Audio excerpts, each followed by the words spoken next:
말라라고 말씀을 나눴습니다. 믿음의 사람들과의 교제가 얼마나 중요한지 말씀을 나눴습니다. 바울이 승리할 수 있었던 비결, 믿음의 동역자들이 있었기 때문입니다. 나를 위해 기도해주고 나를 위해 중보해주는 사람들이 있었기 때문이죠. 여러분, 이 믿음의 사람들과의 교제를 날마다 늘려갈 수 있길 축복합니다. 내년에는 더 많은 믿음의 동역자들이 있기를 축복합니다. 세상 사람들과의 교제는 갈수록 줄어들기를 축복합니다. 술 친구들 갈수록 줄어들기를 축복합니다. 세상 만남들 갈수록 줄어들기를 축복합니다. 세상 사람들과의 만남은 하나님의 계획이 내 삶에 펼쳐지는 것에 도움이 되기보다는 방해가 되고 길을 열어주기보다는 길을 막는 경우가 많습니다. 그래서 우리는 예수님을 주로 고백한 이후에 이 빛의 사람들과 자꾸 교제를 해야 됩니다. 믿음의 동역자들과 자꾸 모임을 가져야 됩니다. 기도 제목을 나누고 또 함께 예배하고, 예수님이 약속하셨죠. 두세 사람이 내 이름으로 모인 곳에 내가 너희와 함께 하겠다 약속해 주셨단 말이에요. 예수 믿는 사람들과 함께 교제하고 같이 구역 모임을 하고 같이 나눔을 하고 함께 예배하고 할 때 하나님의 역사를 경험하게 되는 겁니다. 금주 월요일부터 수요일까지 상주시 연합 기독 이 총연합회 부흥성회가 있었죠. 우리 상주교회 교인들끼리 수요 밤예배 저녁 예배 할 때도 은혜가 있지만 이 믿음의 교회들끼리 연합해서 함께 예배할 때 얼마나 큰 은혜가 있는지 모릅니다. 혹시 올해 못 오신 분들은 내년에 꼭 오시길 축복합니다. 이 믿음의 사람들과 함께 교제할 때 하나님의 역사가 나타납니다. 평소에 경험하지 못했던 하나님의 음성을 듣게 됩니다. 함께 믿음으로 동역할 때 빛의 역사를 경험하게 됩니다. 이번에 월화수 3일 동안 이 5번의 집회를 하는 동안 얼마나 하나님의 은혜를 주시고 또 말씀을 주시고, 마지막 날 밤 예배 때는 오늘 이 저녁이 이렇게 끝나는 게 너무너무 아쉽다. 주님의 음성이 들리고 우리끼리만 예배할 때는 경험하지 못했던 하나님의 은혜가 보입니다.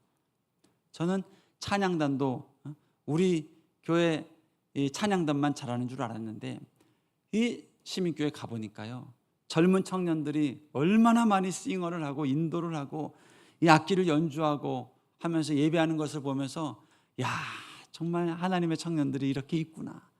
기도하는 청년들, 예배하는 자들이 있구나. 함께 예배하고 이 믿는 사람들과 함께 멍에를 메고 나아가니까요, 얼마나 은혜가 풍성한지 모르겠습니다. 할렐루야. 이 믿음의 교제가 날마다 커가는 거예요. 사실 예수님 믿고 이 교회 봉사만 제대로 해도 술 친구들 만날 시간이 없습니다.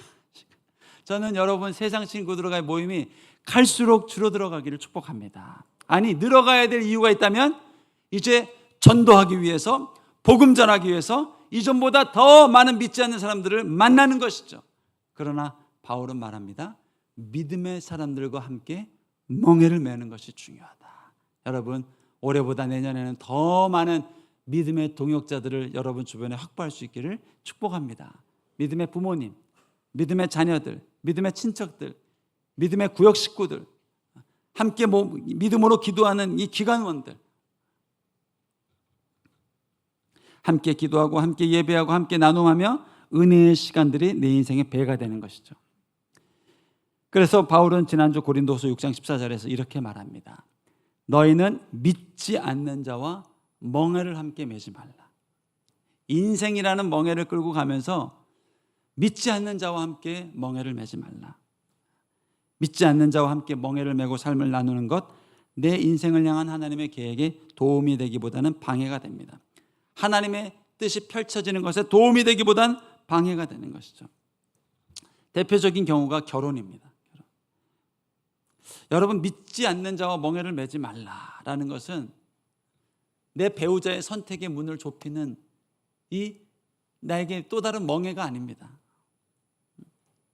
예쁜 아내, 능력 있는 남편의 선택의 폭을 줄이는 그런 또 다른 율법이 아닙니다. 정말 내 인생을 축복하고 싶은 하나님의 이 권면이에요. 권면. 믿음의 사람들과 한 가정을 이루라. 여러분, 가정은 영적인 전초 기지가 돼야 됩니다. 우리가 세상 가운데, 일터 가운데, 또 가르치는 현장에 이 복음을 들고 나가야 되거든요. 믿지 않는 세상 사람들과 나아가서 복음으로 하나님 사랑을 전하고 하나님 사랑을 알려주고 삶으로 보여줘야 되거든요. 그래서 세상은요, 영적 전쟁터처럼 느껴집니다. 그러나 가정으로 돌아와서는 함께 믿음을 나누고 기도로 응원하면서 이 다시 회복할 수 있는 영적 쉘터가 돼야 되거든요. 근데 만약에 이 가정이 또 다른 선교지가 된다면 내 인생이 얼마나 힘들고 각박하겠습니까? 그래서 하나님은 믿음의 사람과 함께 멍에를 매라라고 당부하는 것입니다. 이미 결혼했는데 내 남편이 내 아내가 믿지 않고 있다. 여러분, 그것은 남편을 버리라는 뜻이 아니라 이 가정을 반드시 하나님의 교회로, 예수 믿는 가정으로 만들어갈 수 있길 축복합니다. 삶으로 보여주고 믿음으로 보여주고 기도로 주님 앞에 나아가면서 이 하나님 믿을 수 있는 가정을 만들어가는 것입니다. 그리고 결혼 앞두고 있는 우리 청춘 남녀들이 있다면 기도하십시오. 하나님, 믿음의 배우자를 만나게 해주시고 믿음의 가정을 이룰 수 있도록 주님 나를 축복하여 주옵소서.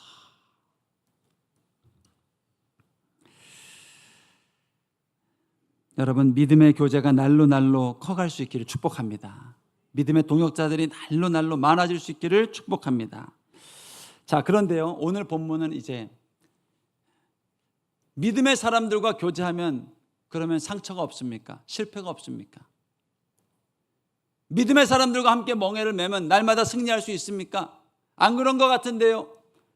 믿음의 사람들끼리 만나서 깨어지는 경우도 봤고, 믿음의 사람들끼리 모여있는 교회에도 갈라지는 경우가 있고 다투는 경우가 있고, 믿음의 사람들끼리 만나서 결혼을 했는데도 깨어지는 경우도 있던데요, 라는 질문에 대한 대답입니다.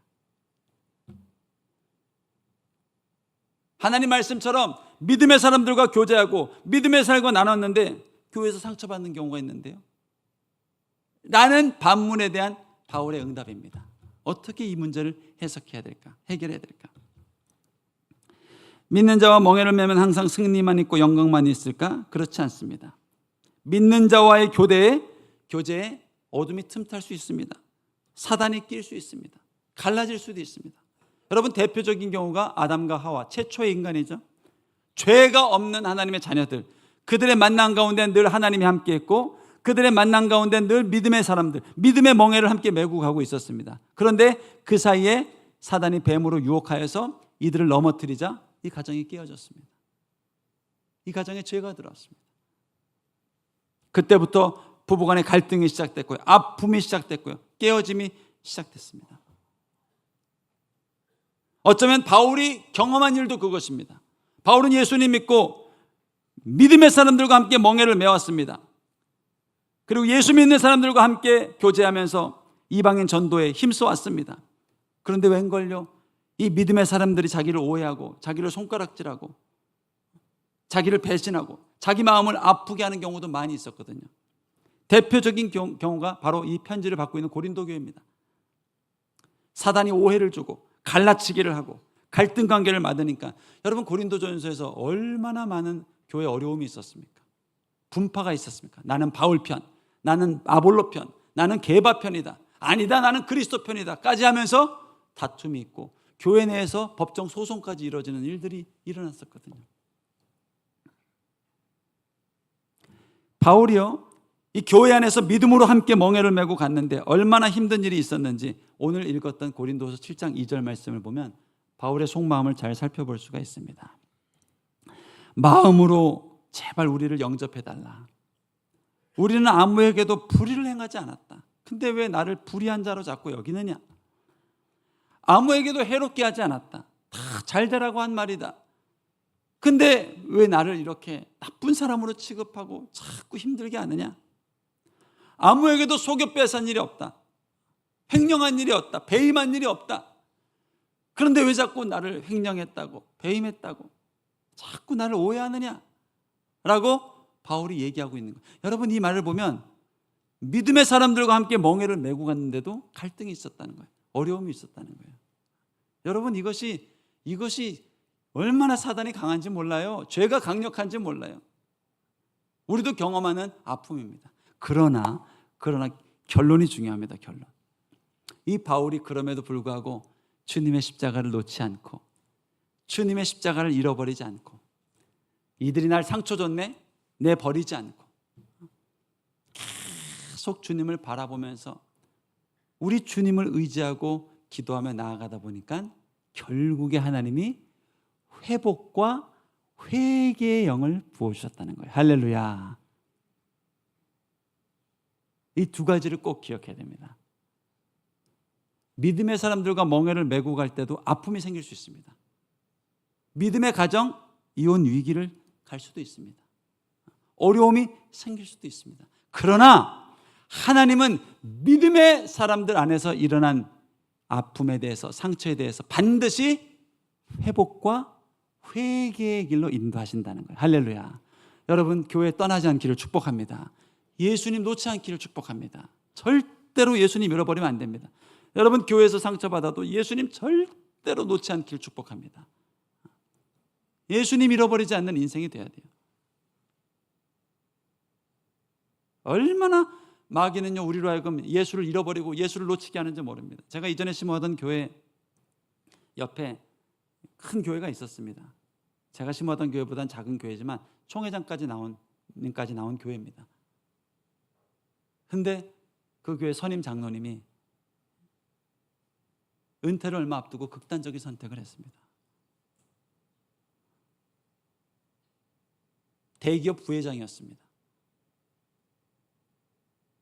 근데 이 기업 사찰이 시작되면서 결국 총대가 자기를 향하는 거예요. 그리고 사람들은 말하는 거예요. 네가 하나 책임지면 돼. 아무 일 없어. 네 가정도 살 수 있고 회사도 살릴 수 있고 오너도 살릴 수 있고. 계속 사단이 메시지를 주는 거예요. 너 하나만 사라지면 돼. 너 하나만 너 하나면 책임지고 그냥 끝내면 돼.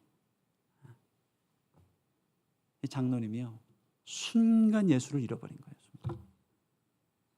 무서운 세상입니다. 여러분, 어떤 인생의 풍파가 와도 우리 예수님 놓지 않는 인생 될 수 있기를 축복합니다. 상처, 작은 아픔들, 여러분, 믿음 안에 있는 교제에서, 믿음 안에 있는 부부에서 경험되는 상처, 아픔들, 반드시 하나님은 예수만 붙잡고 있으면 어디로 이끈다고요? 회복과 회개의 자리로 인도하시는 거예요. 그래서 오늘 바울이요, 이 갈등 관계에 있었던 이 고린도 교회를 추억하면서 하나님이 어떤 회복을 주셨는지 밑에 절에 보면 이렇게 회복을 말합니다. 9절 10절 말씀입니다. 내가 지금 기뻐하는 것은, 이제 기뻐하는 거예요, 너희로 근심하게 한 까닭이 아니라 도리어 너희가 근심함으로 어디에 이르렀다고요? 회개에 이르렀다.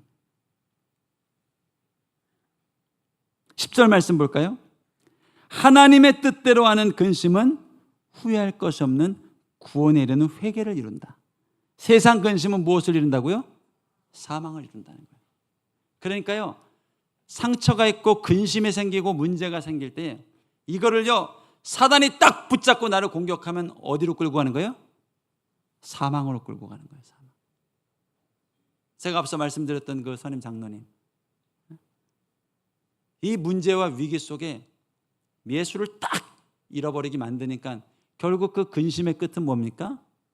죽음이에요, 죽음. 여러분, 요즘 최근에 대한민국 극단적인 선택을 하는 사람이 다시 40명, 하루 40명을 다시 돌파했습니다. 세계 1위는요 10수년째 지금 우리나라가 하고 있고요. 그래도 30대 중후반으로 떨어졌거든요, 하루 자살률이. 근데 요즘 경기가 어렵고 가게가 부도가 나고요, 또 자영업자들이 부도가 나고요 하면서 이 극단적 선택이 늘어나면서 다시 하루 40명을 돌파해버렸습니다. 여러분, 오늘 성경이 주는 바울의 말이 너무너무 정확한 진리입니다. 믿음의 사람들도 절망을 만나고 위기를 만나고 어려움을 만납니다. 근데 마귀는 이 일을 통해서 어디로 빠지게 한다고요? 세상 속에 근심하게 하고 염려하게 하고 또 걱정하게 하고 때로는 분노하게 하면서 결국 그 끝은 뭐예요? 사망입니다. 사망, 죽음입니다. 그러나 하나님 안에 있는 자들, 예수 안에 있는 자들은 이 근심을 통하여 무엇을 이룬다고요? 영혼의 회개를 경험한다는 거예요. 할렐루야. 회개를 경험한다는 거예요. 최근에도 한 성도님 가정을 신방했습니다. 남편이 하나님 나라 먼저 가고 잃어버렸던 믿음을 회복했습니다. 그리고 오늘까지도 2년 넘도록 예배 때마다 그냥 눈물이 나는 거예요. 계속 눈물이 나는 거예요. 왜 눈물이 나셔요? 은혜 받아서 눈물 나셔요? 그것도 있지만 그게 아니라 왜 눈물이 나셔요? 목사님 말씀이 좋아서 그러는 거예요? 그것도 있지만 그게 아니라 왜 자꾸 그렇게 예배만 앉으면 눈물이 나셔요? 찬양단 통해서 이 남편의 빈자리를 채워주는 하나님의 위로가 느껴지세요? 그것도 있지만 그게 아니라 왜 이렇게 눈물이 나나? 계속 마르지 않는 회개가 나오는 거예요.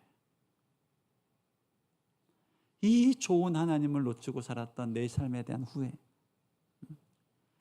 이렇게 좋으신 하나님을 잃어버렸다는 내 삶에 대한 원망, 아쉬움, 그리고 그럼에도 불구하고 여전히 나를 한결같은 눈빛으로 바라보시고 이끌어주시는 주님의 사랑이 느껴지니까 계속 회개의 눈물이 나오는 겁니다. 저희 어머님은 아주 본인 스스로가 우리는 악한 집안이었다고 말씀을 종종 하셔요. 서거나 다 말할 수는 없지만 나의 부모님, 나의 조부모님, 우린 정말 악하게 살았다. 악하게. 그러나 늦은 나이 예수님을 만나고 30년째 새벽마다 기도하면서 요즘도 새벽마다 2-3시간씩 기도를 하는데요, 이 손수건이 아니라 수건을 놓고 기도합니다. 기도만 하면 그냥 회개가 되는 거예요. 회개. 또 넘어지고 또 실수해도 기도만 하면 눈물이 나. 하나님, 어떻게 내가 예수님 믿게 됐을까? 이 수건이 젖을 정도로 매일 눈물이 나옵니다.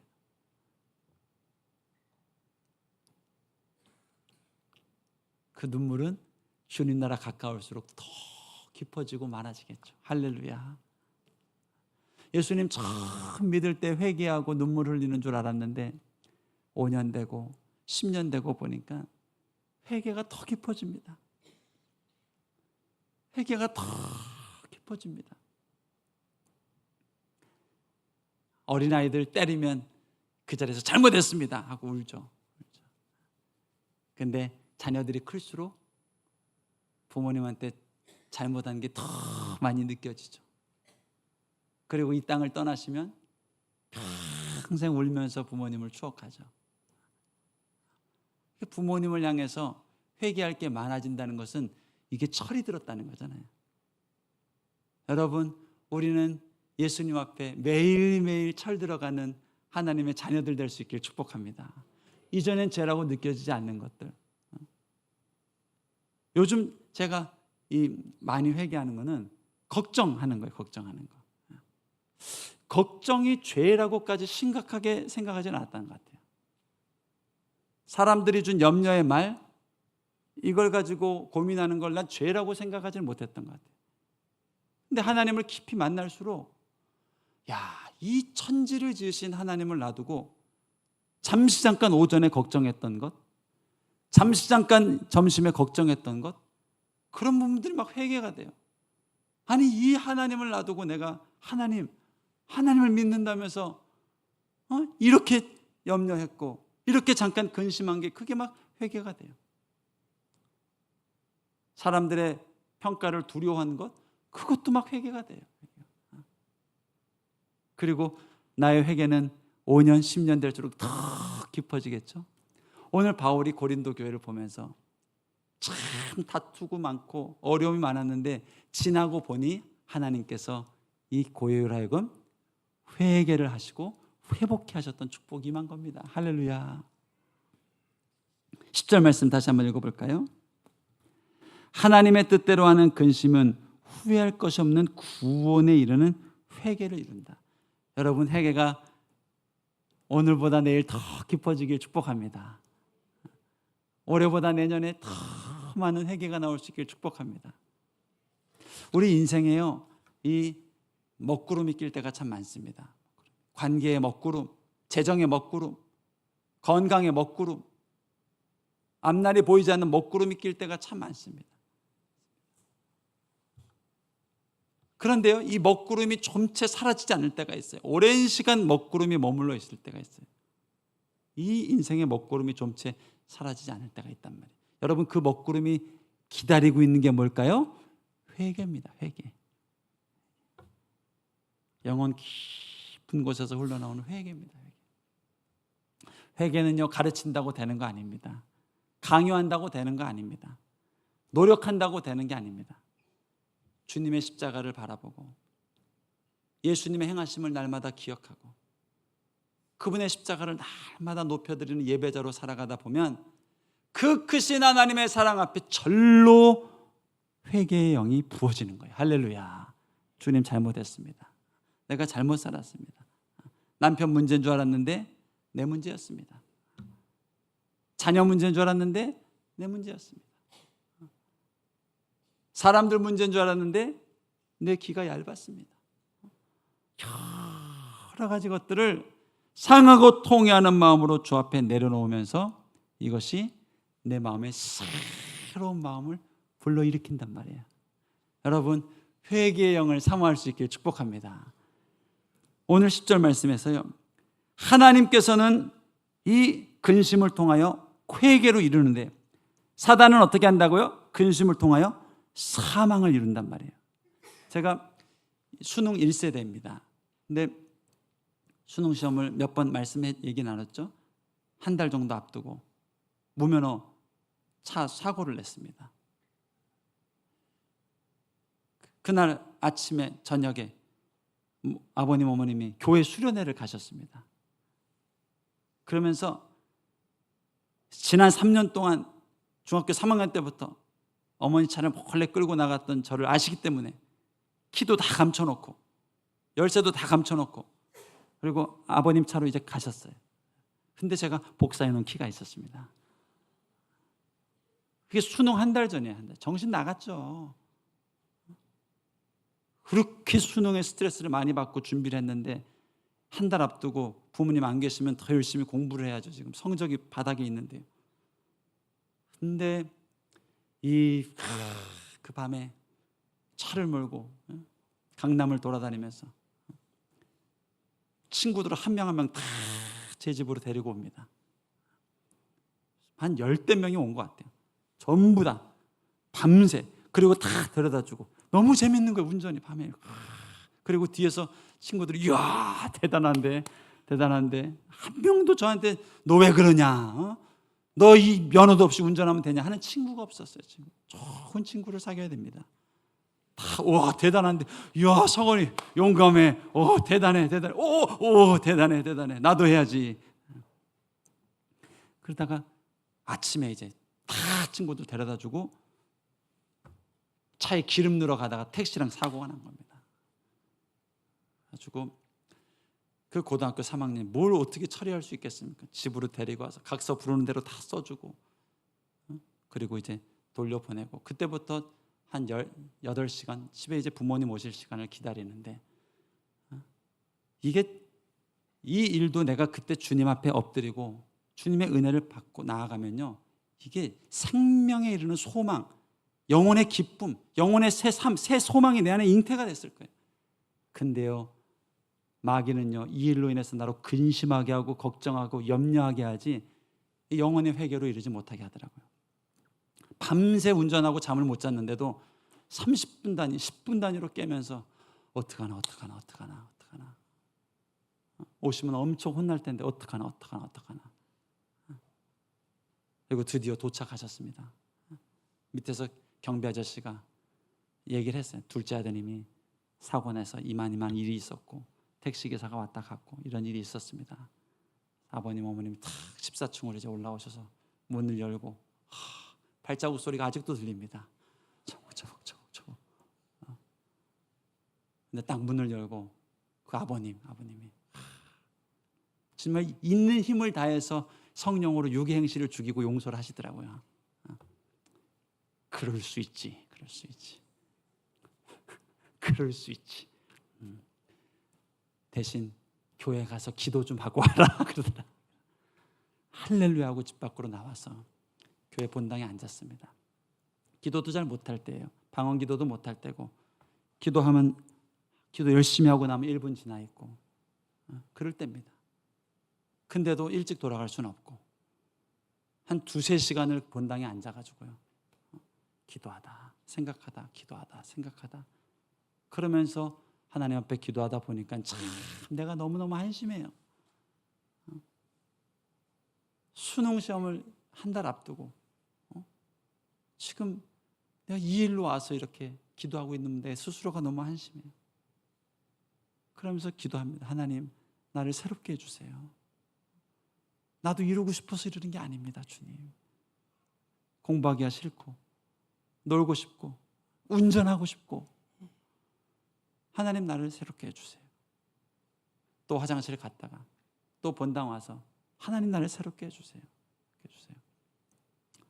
근데요 여러분, 하나님 뜻 가운데 하는 근심은요, 내 영혼이 주님 앞에 회개하게 하고 새로운 결단을 하게 하더라고요. 할렐루야. 너무너무 달라요. 세상 속에서 근심했을 때와 주님 앞에 나와서 근심했을 때는 이것이 기도로, 회개로, 그리고 성령의 새롭게 하심으로, 여러분 예수님 잃어버리지 않는 인생 될 수 있기를 축복합니다. 잠깐입니다. 잠깐 놓치면 어둠에 절망에 휩싸여서 세상의 근심은 결국 사망으로 인도하는 거예요. 그러나 우리 좋으신 하나님은 어떤 근심이든 어떤 문제든 어떤 염려든 그것을 통해서 내 안에 회복을 주시고 회개하는 역사를 이루신다는 거예요. 할렐루야. 여러분, 회개가 깊어지시길 축복합니다. 이 명절 기간에도 주님 절대 놓지 않는 이 인생 되시길 바랍니다. 가족은 나의 가장 든든한 지원군이자 나의 동반자이지만 또 가장 큰 숙제와 가장 큰 상처를 주는 것도 이 가정입니다. 가정. 이번 명절 기간도 주님 앞에 나와 기도하고 하나님의 은혜를 간구하며 나아갈 때 가정의 문제가 무엇이든 그 근심의 내용이 무엇이든 하나님은 그 일을 통해서 우리 영혼의 회복과 회개의 영을 부어주실 줄로 믿습니다. 여러분, 올해보다 내년에 회개가 더 깊어지시길 축복합니다. 승리하는 저와 여러분 될 수 있기를 축복합니다. 이 일을 통해서 바울이 나중에 회복된 위로에 대해서 이렇게 얘기합니다. 13절 말씀입니다. 이로 말미암아 우리가 위로를 받았다는 거예요. 이 일들을 거치면서 결국 바울이 위로를 받았습니다. 그렇구나. 하나님은 이렇게 교회를 새롭게 하시는구나. 다시 하나 되게 하시는구나. 다시 주님 나라를 정조준하게 하시는구나. 우리가 받은 위로 위에 디도의 기쁨으로 우리가 더 많이 기뻐함은 그의 마음이 너희 무리로 말미암아 안심함을 얻었습니다. 저는 여러분 인생에도 이러한 축복이 임하기를 축복합니다. 믿음의 사람들과 교제를 늘려가십시오. 믿음의 사람들과 함께 교제하고 기도 제목을 나누는 습관들을 늘려가십시오. 혼자는 절대 안 됩니다. 혼자는 반드시 패합니다. 잠언에 기록되어 있습니다. 혼자는 반드시 넘어진다. 목사도 중보자 없으면 넘어집니다. 그러나 두 사람이면 맞설 수 있다. 어둠과 싸울 수 있다. 분열과 싸울 수 있다. 갈등과 싸울 수 있다. 병마와 싸울 수 있다. 그리고 세 사람이면 절대로 넘어지지 않으리라. 바울도 그 얘기를 하는 거예요. 믿음의 사람들과 멍에를 매십시오. 삶의 멍에를 나누십시오. 기도 제목을 자꾸 나누십시오. 하나님의 응답을 경험하십시오. 그리고 이 믿음의 교제에도 상처가 있을 수 있습니다. 아픔이 있을 수 있습니다. 그러나 반드시 하나님은 회복과 회개의 자리로 인도하시니까 예수님 잃어버리지 마세요. 이게 바울의 당부입니다. 여러분이 한 주간 우리 주님 꽉 붙잡고 승리하는 한 주 되길 축복합니다.